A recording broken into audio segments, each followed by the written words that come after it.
The Delaware County Local Transportation Commission meeting this day, May 1st, 2018. Let's call this meeting to order and take roll, please. Commissioner Fallman? Here. Commissioner Hemmingson? Here. Commissioner Keim? Here. Commissioner Short? Here. Policy Advisor Tucker? Here. Chair Howard? Here. Okay, please join me in the Pledge of Allegiance. Ready? Begin. I pledge allegiance to the flag of the United States of America and to the republic for which it stands, one nation, under God, indivisible, with liberty and justice for all. All right, at this time, I'd like to open it up for public comment. Anybody wishing to speak to the board regarding matters either on or off the agenda within the Commission's jurisdiction may do so at this time. However, the Commission is not permitted to act on non-agendized items. Public comment. Not all at once, Eileen. Good afternoon. How are you? Good. Terrific. So, you know who I am. Eileen From Cooper, for the record, folks. Delmarva County. Okay. Again, just 199. I think the public deserves to have your scrutiny and your oversight. Caltrans has made some terrible errors that have resulted in gargantuan mistakes. The wrong materials used on the Bay Bridge, the Willits bypass collapsing in front of our eyes before they corrected it, and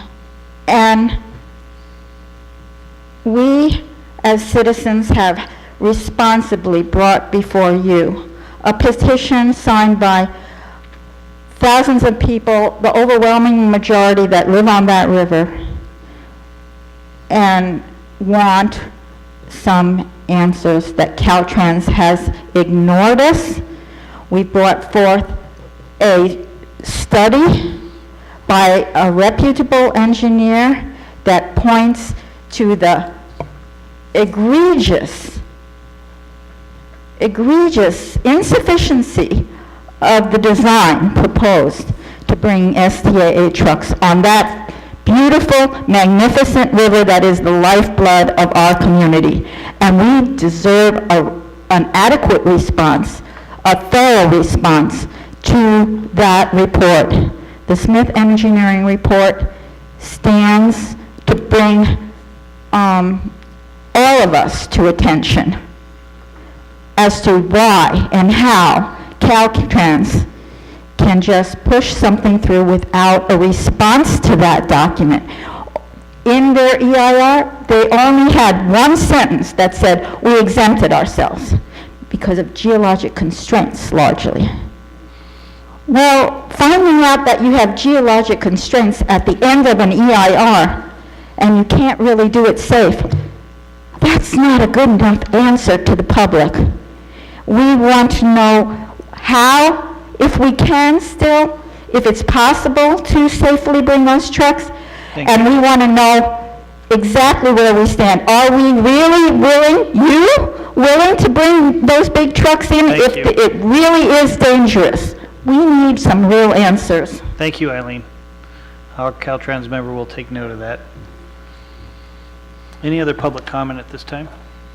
Okay, seeing none, let's go ahead and adjourn to the Policy Advisory Committee and take up the consent agenda items, which are the minute meetings from March 6, 2018 and the 2018-19 overall work program. Move for approval. We have a motion. Second. And a second. Public comment. Okay, seeing none, we'll bring it back to the board. Please pull the vote. Commissioner Keim? Yes. Commissioner Hemmingson? Yes. Commissioner Short? Yes. Commissioner Fallman? Yes. Policy Advisor Tucker? Yes. And Chair Howard? Yes. Okay, we're going to move on to policy and administrative items. Item number C, which is city request for funding assistance for ATP grant application. Tamara. The City of Crescent City is developing project initiation documents right now for Pebble Beach Drive pedestrian improvement project, bicycle and pedestrian improvement project. They're developing this project with the clear intention of submitting an active transportation program grant application. The state of California estimates that it costs about $10,000 to develop one of the ATP grant applications. They're very complicated. I anticipate that it will cost the city less than that because we've done a lot of preliminary work, but their request for $10,000 is the only basis that we have. The funding that they don't use would revert, well, actually, it reverts back to the count as available funds. So if we over allocate, then there's nothing that happens. But the ATP is very, very competitive. So the staff and the TAC recommendation are both that the Transportation Commission awards the RSTP funding to assist the city in developing an ATP application. When talking to other agencies who are also eligible to apply for ATP applications, they don't have projects at that time, this time, that they believe would be competitive. So this is not an, only for the city kind of thing. That I would entertain, the TAC would entertain, and I'm sure the commission would as well, assistance with anybody who has an eligible ATP application to move forward, or to assist in moving forward with developing that. And I would move for approval. We have a motion? Seconded. Okay. Let's go ahead and open it for public comment. Okay, seeing none, we'll bring it back to the board. Please pull the vote. Commissioner Fallman, Yes. Commissioner Hemmingson, Yes. Commissioner Kime, Yes. Commissioner Short, Yes. Policy Advisor Tucker, Yes. Chair Howard. Yes. All right. Item number D, Del Norte Trail Alliance request to include Craig's Creek Loop Trail in transportation planning. Tamara. The representative, Mr. Gillespie, representing the Trail Alliance, came to the TAC meeting and gave some detailed answers to questions at the TAC level. I think that his attendance there was quite helpful. And I understand that the County Board of Supervisors has also written a letter of support for this project. Not at this time. It'll be on our agenda. Oh, okay. I thought that, yeah, it's my misunderstanding. No worries. The resolution 2018-04 amends the active transportation program, or active transportation plan, and the amendment of the project into the active transportation plan makes the project eligible for the fund source that the Trail Alliance is targeting, which is the EEM funds. And that's mitigation funds that is developed different from environmental mitigation, but it's essentially to encourage folks to get out of their cars when they're driving, get out of their cars, get onto the trails, see where they are. And so it's a very special kind of fund source. Mr. Gillespie has attended some meetings, and he has some colleagues in the Humboldt County that have accessed this fund source for a similar use. So we took a look at updating the regional transportation plan, but that process is takes much more time and has the associated environmental process with it. So we've agreed to start with the active transportation plan, include the project in there. It would, we believe, make his project eligible for state funding. He's done a lot of community outreach, including gave a presentation at the Economic Summit, and the TAC and I both recommend to include this in the active transportation plan. I'm just, what other projects would we use that funding on that? The EEM funding? Yeah. I have no idea. Well, I don't Have we ever used it on anything before? I have not in 10 years have I had a project that's EEM. Most of the time it's Caltrans, the state uses the EEM funding, but agencies are also, or clubs, whatever it is. This is a nonprofit. They formed a nonprofit for this, but this nonprofit is an eligible recipient for this multi-use trail project that they are putting together. I don't believe that it makes us any less competitive for the money if something did come up. It's not something that I as staff am going to be working directly on. It's a project of this not-for-profit, and our role is to consider it in our planning documents, and I think at that level it's valid, but I don't intend to take staff time on it to any meaningful level. Yeah, I was under the impression, I wish Joe was here, because I was under the impression that he was looking for private funding, that he wasn't going to. He has gotten a lot of private funding, but this is going to be a couple $100,000 project, and I think that he's moving forward in a way that's appropriate given the use of the money. I think raising a couple $100,000 from our small community is going to be challenging. I think he's gotten a good start by showing public support for the project with his GoFundMe page, that kind of thing. So it does show public support, but the idea that he will fully fund the project with his not-for-profit asking for contributions funding, I don't believe is realistic.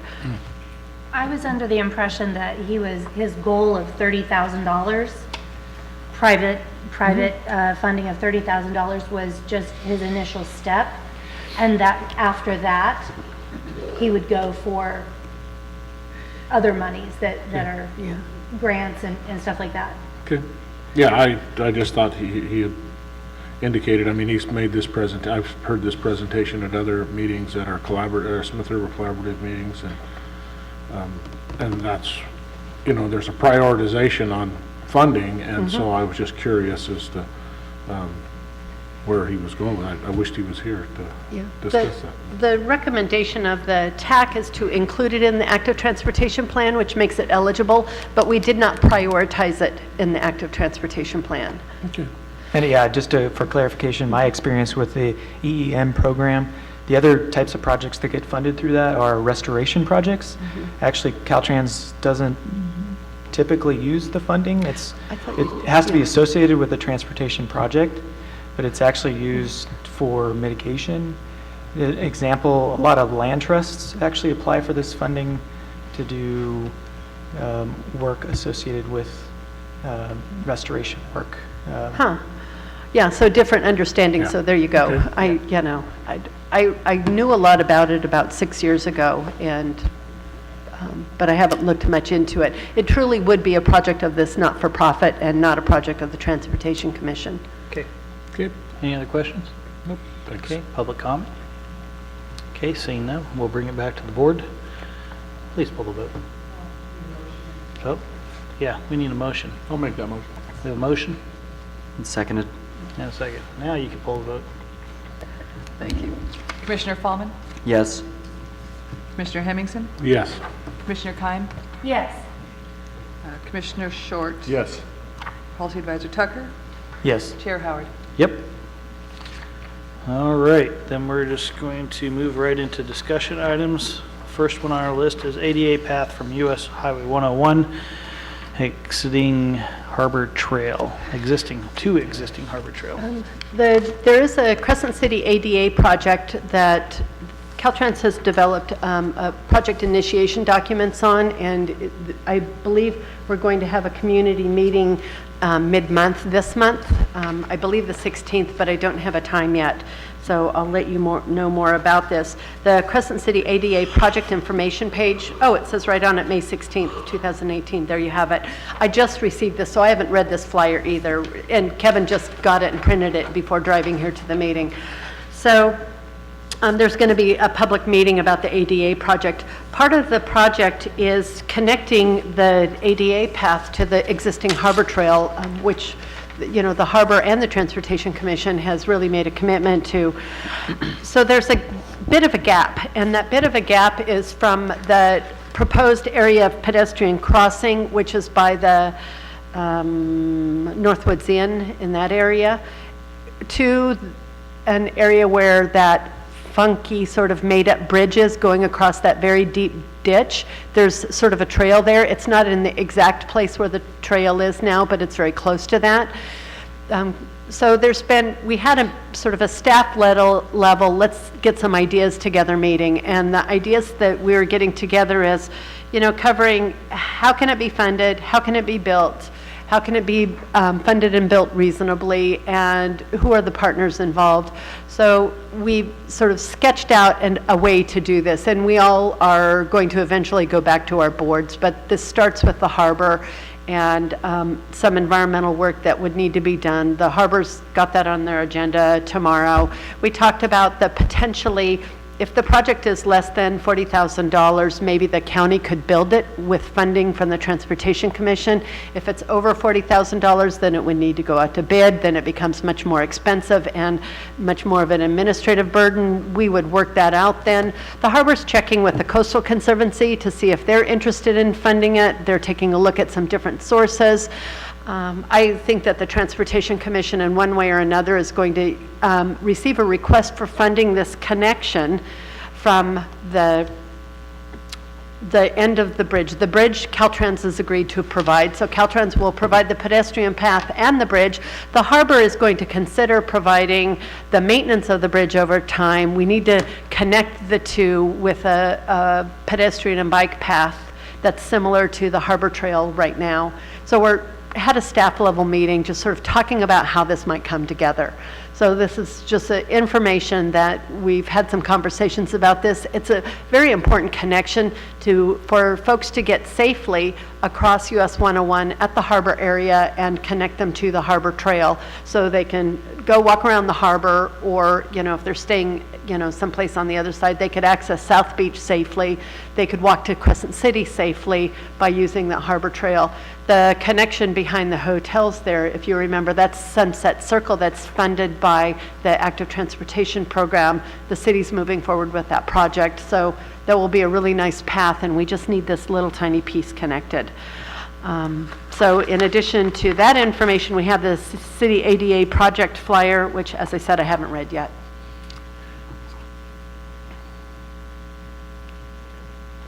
Okay. Last chance grade.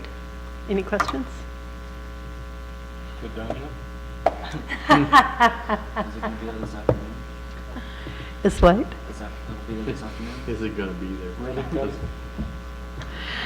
Flying in last night, it was very evident. You could really see right where it's at. It's amazing. So we have a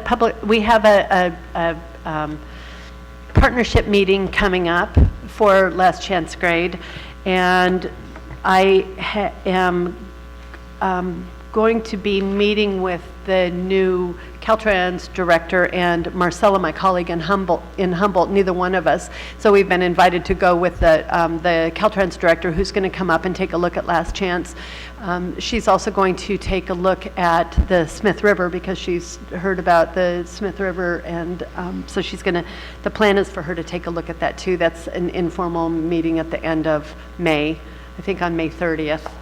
And so we're moving forward with Last Chance. I do have a work element for Last Chance Grade in this year's work program, that is to provide a public information piece. We're working collaboratively with Jamie Mattioli with Caltrans the project manager, and he's working with us to put together a public information piece, also in collaboration with Congressman Huffman's office, and the Transportation Commission through the work program is going to work with Caltrans to provide the mailing to everybody in our community. The information in the mailing, however, will be Caltrans information. We're not going to have anything different from, what Caltrans recommends. So it's truly a collaborative work product to get out. So all of the folks in the community who get mail will have some facts about Last Chance Grade, and I think that will be of great benefit for folks to have facts. And the US 199 intersection at Elk Valley Crossroad, this has been a standing item on our agenda for some time. In our last commission meeting, we talked about accessing funding. The county and I, in partnership, put together a funding application for the leftover RPA money, and it was a very, very simple application that I included a copy of it in your folder just so you can see it. And again, it's in partnership. We should hear about this funding on Friday, so I'll know very soon. It's a very simple process and a very quick turnaround, just by the nature of the remaining RPA fund source. If funded, the RPA funds that we potentially would receive would just be in our overall work program. We would need to amend next year's work program to include this money, and we would be working collaboratively with the county to turn the work around, but the county would be essentially the lead agency in the planning document. And the planning document would look at the entirety of Elk Valley Crossroad, not just the intersection. It's a very complicated, when talking with Rosanna and Heidi about it, the county staff about it, they and I agreed that it's a very complicated little bit of roadway. The section between 199 and 101 is actually Caltrans right-of-way. Then there's residential type areas. There's all of the traffic from Pelican Bay going across there. There's some areas that are plenty wide bike lanes. There are some areas that are very narrow. It's got a school along it. It's just, there's a lot going on in that little section of Elk Valley Crossroad. So we're proposing to take a look at not just the intersection, but Elk Valley Crossroad in its entirety, and to develop a planning document about that. If this project isn't funded, I anticipate that this scope of work will become a scope of work that we include in our overall work program next year or the following year. That's terrific. So that's where we are in Elk Valley Crossroad. And the callbox system service, because we're remote and callbox maintenance is challenging and a very specialized area, I've been talking to our case systems who services our call boxes about getting somebody local who can be trained to service our area call boxes. And if any of you have recommendations for, perhaps a local electrician, it's somebody who knows about radios or telephones, or, they go through training. The call boxes themselves are sort of like you take out this part and you put in a part. It's, so it's not, we're not asking them to, modify, anything specific within it. It's mostly just replacing parts, getting it back up and running. So I don't think that there's any high level of service school that they need to go to, but if somebody who's very mechanically inclined or electrically inclined, if you would feel comfortable passing their name on to me, if they're interested in, considering doing some of this work. I'm working with Case Systems to see if they can hire somebody local so we can get better and less expensive service, because we pay for travel time, a certain portion of travel time, for somebody to come up and service the call boxes. And because we do that, we're cautious about, if we just have one call box that needs service, we usually wait until work piles up a little bit, because it's not fiscally responsible to just pay that much travel time to fix one box. But I think that it would be, in the long run, a great cost savings, and we would have a better service for our community because our boxes would be up more often. Very good. So- Questions for Tamara on that item? Is there any way we could just get, I guess, like an on-call contractor to do it? Just somebody that, we could just give them some money every now and again to do it? Absolutely, that's exactly what we need, is somebody like an on-call contractor. Yeah. But they would need a certain amount of training Yeah. and probably an agreement with Case Systems. So I'm working with Case Systems to get maybe some kind of scope of work together, or a notice in the triplicate, or something, I don't know what. But it was, I've been working on it at the same time I'm putting the agenda together, and I thought I should just let the public know that, I'm striving to move forward with this. I don't know where we're going to end up. I'll send you out an email if there's a notice in the newspaper, something, try to help them with outreach. Understood. And you're the point of contact for that I- person if we were able to? I am, for right now I am, Okay. yeah. Perfect. Again, for those listening at home, that's Tamara Layton, Director, Del Local Transportation Commission. She does have a website. Yeah. Great. dnltc.org. Thank you, Tamara. All right, we're going to go ahead and move on to item number 5, which is our commissioners' comments and reports. Darren? No, sir. Heidi? Alex? Kevin? Yeah, real quickly, I just wanted to speak to some of the tragic incidents that have occurred in Del Norte County. The past couple of months have actually been pretty harrowing. In District 1 alone, there have been more than a dozen deaths on state highways. So speaking to some of the accident on the Klamath River Bridge was a head-on collision. It caused damage to the deck of the bridge, so it's going to require repair.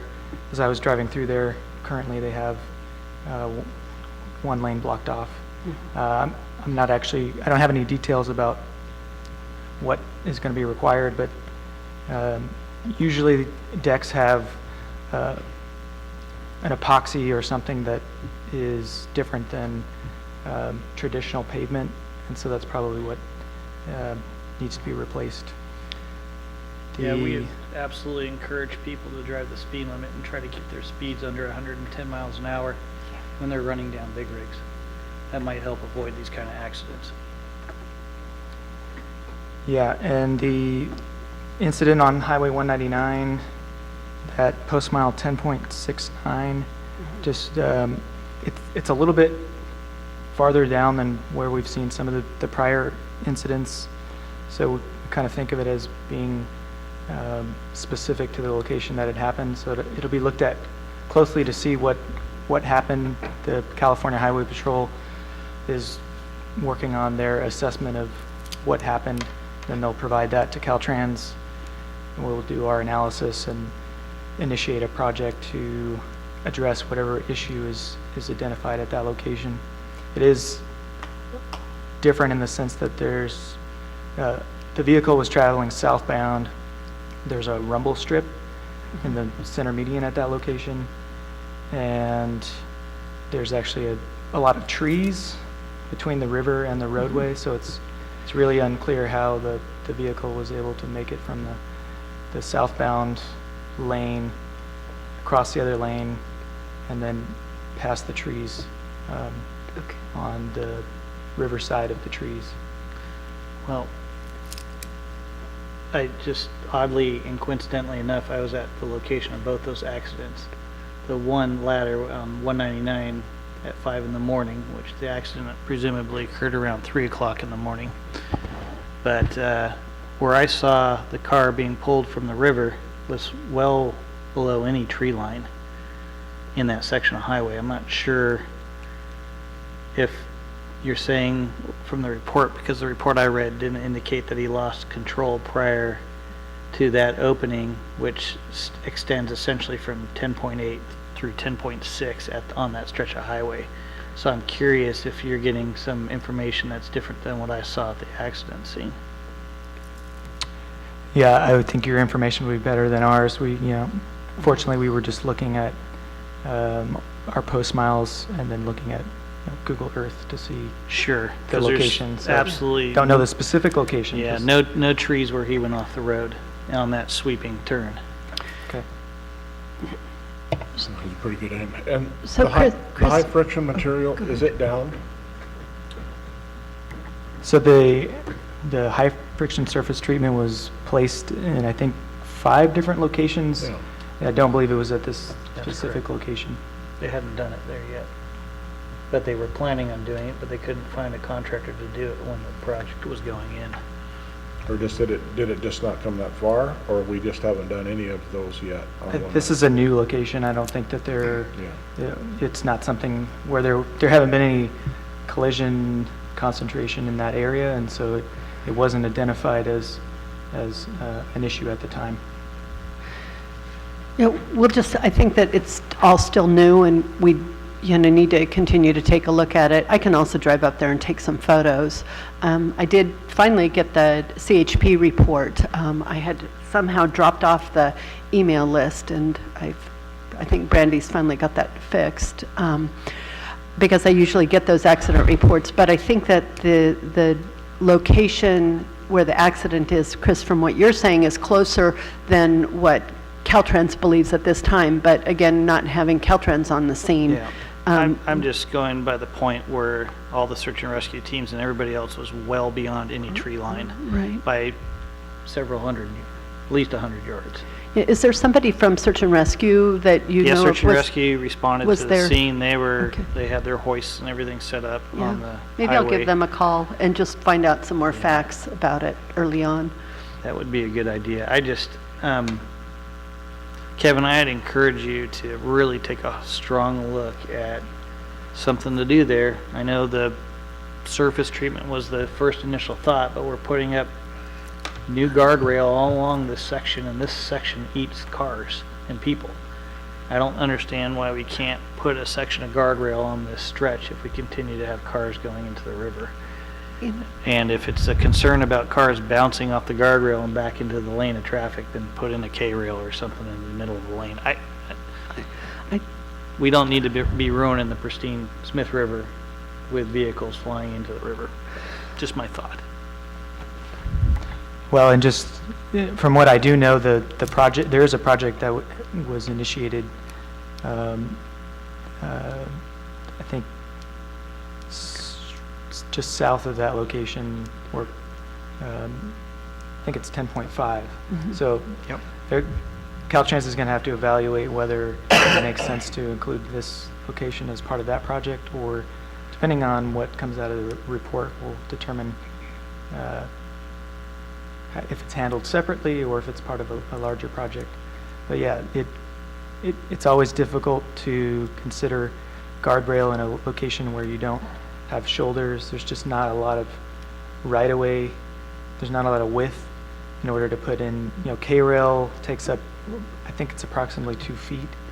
And so there's just not a lot of room to work with, but I will bring, Well, at that I'll bring those suggestions at that to our location, traffic there's safety a folks. huge 15-foot wide turnout on that sweep. So there could be room for us to adjust with the additional width if necessary.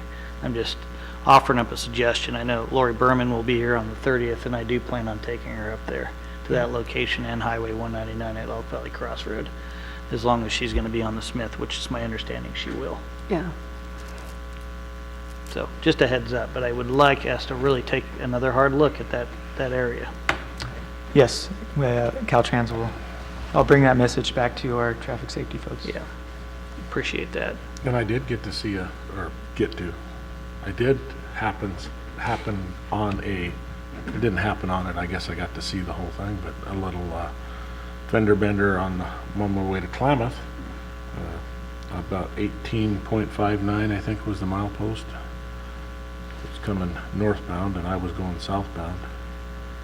Came around the corner and I have no idea why, but just went out of control. Didn't look like he was going that fast to me, but kind of fishtailed around a little bit and then in slow motion kind of went over the bank and fortunately bumped up against the redwood. I mean, just barely touched it. And it's fortunate because it was a long ways down if he didn't. But anyway, we stopped and called 911, and there was a fishing game warden that stopped by, and he put on his lights, and we hung around there for a little while till the highway patrol came. But the road was wet, but it was almost like, it looked like almost like it hit ice. I mean, it was really kind of a strange thing. It was pretty slow motion. A strange deal. Thanks. All right, I don't have anything additional. I was going to talk on those two topics that Kevin had brought up, so we'll go ahead and move on to item number 6, which is action on recommendations to the Policy Advisory Committee. So we'll go ahead and adjourn the Policy Advisory Committee and move back to the Del Norte Local Transportation Commission and move by poll vote to approve and adopt the actions taken by the Policy Advisory Committee. Motion to approve and adopt actions taken by the Policy Advisory Committee. Second. Okay, we have a motion, a second, public comment. Okay, seeing none, we'll bring it back to the commission. Please poll the vote, please. Commissioner Short, Yes. Commissioner Hemmingson, Yes. Commissioner Keim, Yes. Commissioner Fallman, Yes. Chair Howard. Yes. All right, at this point, we're adjourned till Tuesday, June 5th, 2018, 3 o'clock. Thank you again for your attendance. Looking forward to seeing everybody then.